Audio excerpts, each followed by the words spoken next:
नमस्कार. आजच्या व्हिडिओमध्ये आपण तबल्याच्या व्याख्यांविषयी माहिती करून घेऊया.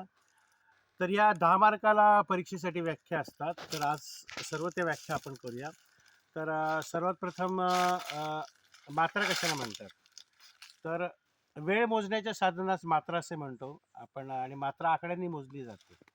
त्यानंतर दुसरा प्रश्न सम कशाला म्हणतात? तर तालाच्या पहिल्या मात्रेस सम असे म्हणतो आणि सम ही गुणाकार या चिन्हाने आपण लिहितो. त्यानंतर तिसरा प्रश्न झाला की टाळी कशाला म्हणतात? तर तालाच्या वजनदार आणि जोरकस मात्रेस टाळी असे म्हणतो आणि टाळी आपण हाताने करून दाखवतो. त्यानंतर खाली, तर खालीचं चिन्ह हे शून्य आहे आणि खाली ही मुख्यतः तालाच्या अर्ध्या मात्रेच्या नंतर आपण करतो. म्हणजे ताल दादराच्या आपण बघितलं तर मात्रा 6 आहेत.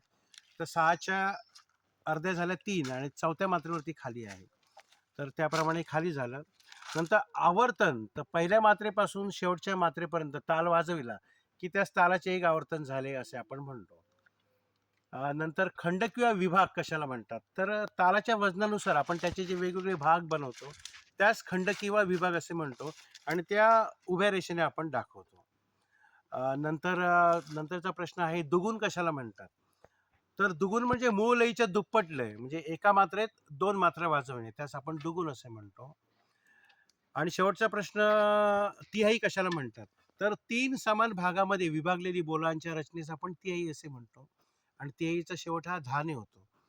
म्हणजे उदाहरणार्थ धा दाती ट धा दातींना धा, धा दाती ट धा दातींना धा, धा दाती ट धा दातींना धा. धन्यवाद.